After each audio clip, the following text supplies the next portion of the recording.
Welcome to Jas simple cooking. இன்றைக்கி நாம் mushroom masala gravy எப்படி பண்ணுறதுன்னு பார்க்கலாம். மஷ்ரூம் மசாலா கிரேவி பண்ணுறதுக்காக நான் இங்கே 200 கிராம் மஷ்ரூமை நல்லா வாஷ் பண்ணி எடுத்து வச்சுருக்கேன். இது இப்போது ஸ்லைசஸாக கட் பண்ணிக்கலாம். நான் இந்த மாதிரி கட் பண்ணியிருக்கேன். நீங்கள் இதை விட சின்ன சைஸ்லேயும் கட் பண்ணிக்கலாம். இப்போது எல்லாம் இதே மாதிரியே கட் பண்ணி எடுத்துக்கலாம்.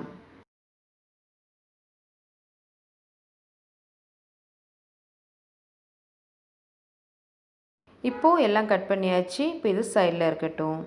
அதுக்கப்புறமா ஒரு மிக்ஸி ஜார் எடுத்துக்கோங்க. அதில் இப்போ வெங்காயம் சேர்த்துடலாம். நான் இங்கே 2 பெரிய வெங்காயம் நீல வாக்கில் கட் பண்ணி சேர்த்துருக்கேன். கூடவே ஒரு சின்ன துண்டு இஞ்சி அதுவும் கட் பண்ணி சேர்த்துக்கலாம்.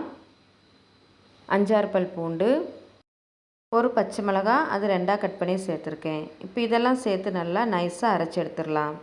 இப்போ நல்லா அரைச்சி எடுத்தாச்சு. இப்போ இது சைடில் இருக்கட்டும். அதுக்கப்புறமா ஸ்டவ் ஆன் பண்ணி ஒரு கடாய் வச்சுக்கோங்க. அதில் 2 ஸ்பூன் போல் எண்ணெய் சேர்த்துக்கோங்க.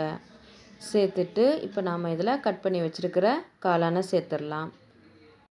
சேர்த்துட்டு இது நல்லா ஃப்ரை பண்ணி எடுத்துடலாம். ஃப்ளேமை ஹையில் வச்சுக்கோங்க. 2 நிமிஷம் நல்லா வதங்கினதுக்கப்புறமா மஷ்ரூமில் உள்ள தண்ணியெல்லாம் வெளியே வந்துடுச்சு. இப்போது இந்த தண்ணியெல்லாம் வற்றுற வரைக்கும் நாம் இதை நல்லா ஃப்ரை பண்ணிடலாம். இப்போது காளான் உள்ள தண்ணியெல்லாம் வற்றி லைட்டாக ஃப்ரை ஆனதுக்கப்புறமா நாம் இதை இன்னொரு பாத்திரத்துக்கு எடுத்து வச்சிடலாம்.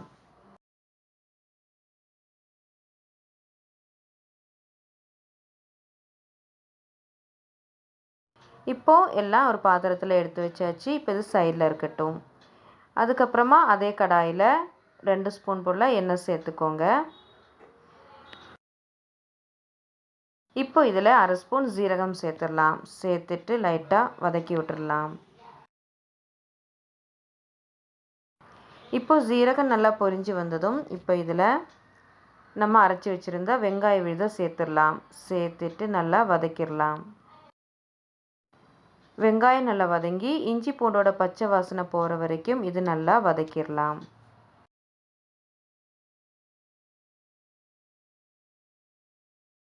இப்போது வெங்காயம் நல்லா வதங்கி இஞ்சி பூண்டோட பச்சை வாசனை எல்லாம் போயிடுச்சு.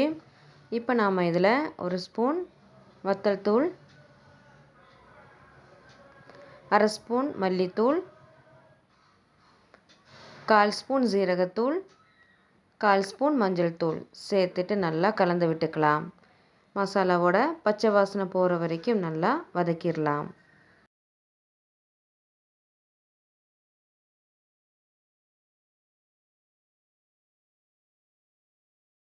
இப்போ மசாலாவோட பச்சை வாசனை எல்லாம் போனதுக்கப்புறமா இப்போ இதில் தக்காளி விழுது சேர்த்துடலாம். நான் இங்கே ஒரு தக்காளி மிக்ஸி ஜாரில் அரைச்சி சேர்த்துருக்கேன். சேர்த்துட்டு நல்லா கலந்து விட்டுக்கலாம். நல்லா கலந்து விட்டதுக்கப்புறமா இப்போ இதில் தேவைக்கேற்ப உப்பு சேர்த்துக்கலாம். சேர்த்துட்டு நல்லா மிக்ஸ் பண்ணி விட்டுக்கோங்க.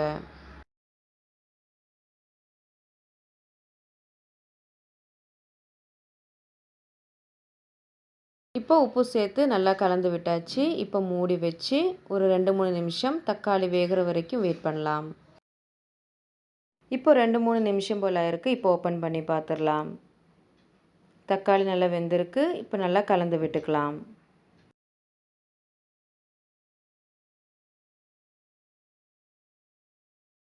நல்லா கலந்து விட்டதுக்கப்புறமா இப்போ இதில் 2 ஸ்பூன் ஃப்ரெஷ் க்ரீம் சேர்த்துடலாம்.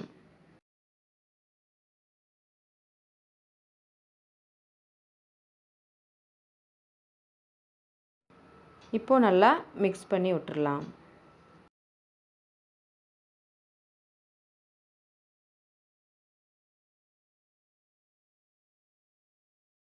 க்ரீம் சேர்த்து நல்லா மிக்ஸ் பண்ணி விட்டதுக்கப்புறமா இப்போ இதில் தண்ணி சேர்த்துடலாம். நான் இங்கே 1 கப் தண்ணி சேர்த்துருக்கேன். சேர்த்துட்டு நல்லா கலந்து விட்டுக்கோங்க.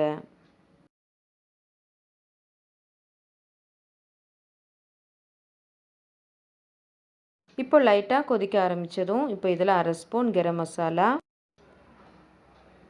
2 ஸ்பூன் கசூரி மேத்தி அதாவது காஞ்ச வெந்தய இலையை சேர்த்துடலாம். கசூரி மேத்தியை வந்து நல்லா க்ரஷ் பண்ணி சேர்த்துக்கோங்க.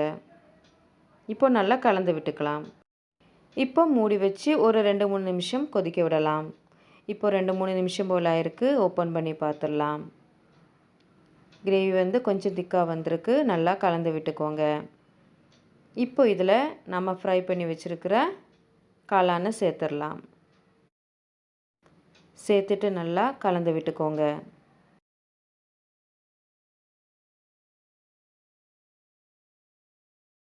இப்போது நல்லா கலந்து விட்டாச்சு. இப்போ மூடி வச்சு ஒரு 2 நிமிஷம் சிம்மில் வச்சு வேக விடலாம். இப்போ 2-3 நிமிஷம் போல் ஆயிருக்கு. ஓப்பன் பண்ணி பார்த்துடலாம். கிரேவி வந்து நல்லா திக்காக வந்திருக்கு. இப்போ இதில் சின்னதாக கட் பண்ணி வச்சுருக்கிற கொத்தமல்லி இலையை சேர்த்துடலாம். சேர்த்துட்டு நல்லா கலந்து விட்டுக்கோங்க.